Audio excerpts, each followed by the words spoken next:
Hey guys, welcome back to the channel. I'm Katie from Mitza Creek Farm. I'm down here in my high tunnel enjoying the beautiful weather out. It is about 40 degrees, maybe a little less than that outside. Sunny. We don't get sun very often in the winter, so I'm really appreciating that. And it feels wonderful here. It feels like summer here in the high tunnel, and I am soaking it up. So I'm down here for just a little bit longer, and I am working on these raised flower beds. I kind of messed them up in my last video. I guess I didn't mess them up, but my thought process, I forgot to take into consideration that two 16-foot beds would equal 32 feet. My high tunnel is 34 feet wide, and I think I figured out a solution. All right, so over there you can see the purlins that I have going across. Those were where my tomatoes were last year. I would need to buy some more conduit to make some more purlins for trellising my tomatoes because I rotate where they're at every year. If you have any questions about how I plant my tomatoes, I will link that here. The story behind our farm is that our topsoil was sold off twice, and so we need to amend very, very heavily all of our stuff that we plant, and so we kind of do things uniquely so that we can have a successful, productive crop while we are working on repairing and replenishing the soil here. So we have a unique way that we do things. So last year I had tomatoes over there, and I was actually resting this side of the high tunnel. I grew a small bed. It was 3x6, like this one here, right there, with some annuals in it. This has some perennials. It has yarrow and milkweed, and I don't remember what else, but that is like kind of a pollinator bed for my monarchs because we have a lot of monarchs that love it here in the high tunnel.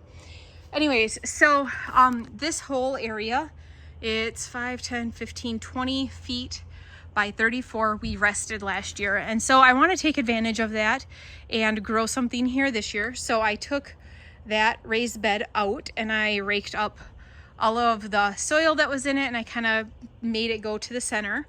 And I was wanting to use this truss here for trellising my tomatoes. But when I was doing that, I realized that I was making my bed 16 feet long, and my high tunnel is 34 feet wide.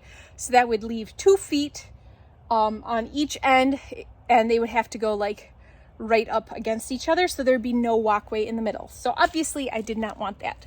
So what I decided is I'm gonna do, instead of taking an 8-foot board and cutting it into 2-foot lengths for the ends of the beds, like I was gonna do, so they were gonna be 16 feet wide, 2 foot long, I'm actually gonna cut 2 feet off of each end, or off of each section.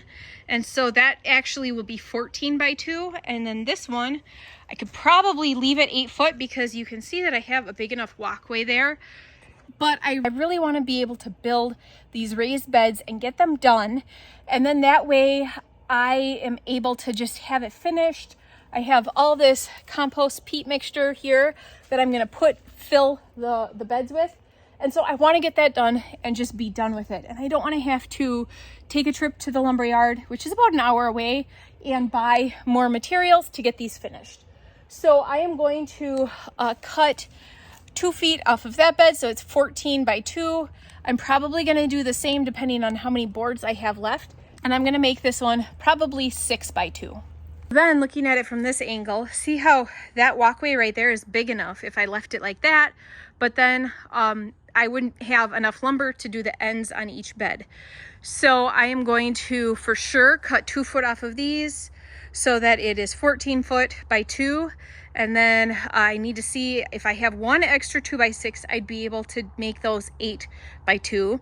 And so then what we'll do is we'll have 3 sets of those. So we'll have 2 14 foot by 2 beds, and they would be spaced 5 feet apart. So right there, and then right here. And then the same for that smaller bed, there'd be 3 of those. So that actually works out really well because I will be able to do in the bigger beds my canning tomatoes, and then in the smaller beds I'll be able to separate the different cherry tomato varieties and have different cherry tomatoes in each bed. I have not figured out for sure what ones I am growing and how many of each I'm growing.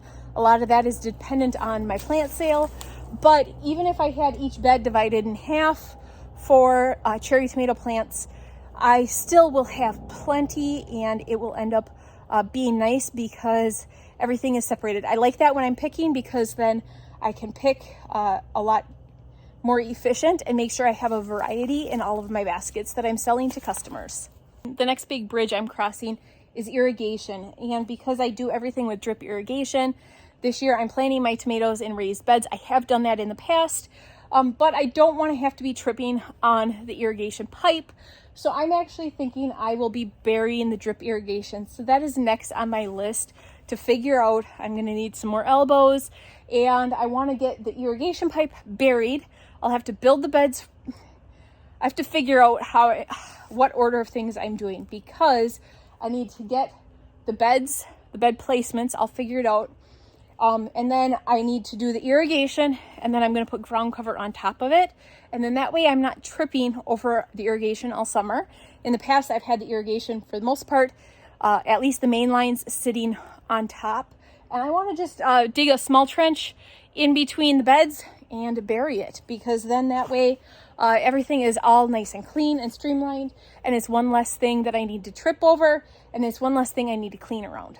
So thankfully, Beck has basketball tournaments this weekend, so that means that I will have a lot of idle time in between games and that kind of stuff. So I will get that figured out this weekend, but you can see I'll have 2 beds here, 2 beds that would line up with that post right there, and 2 beds that would line up with that post.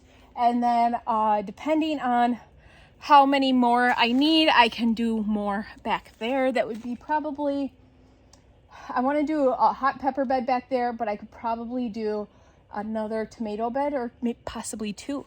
So this is going to work out really well, and I'm able to get tons done without having to take the time to run to the lumberyard and get more materials. While I was thinking through all that, I did get all of the zinnias and cosmos and straw flowers pulled from this bed. This is my perennial bed that is going to be in here, or it's staying in here. You can see that I have yarrow in here, and there are milkweed all along the back. So those should be coming up. This is going to need a lot of water because it is really dry in here. I have no problem with milkweed coming up in here, so I'm not concerned that it's too dry.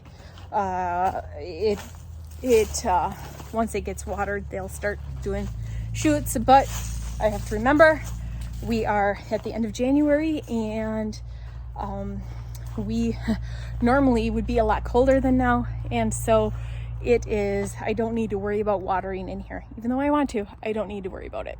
So I am so glad that I have that figured out, and I will have the drip all figured out pretty soon, hopefully within the next couple of days, and then I can get going on really on Sunday. My goal is to get the raised beds done, and then get the irrigation parts in, get all that buried, and then I can start bringing in all that dirt.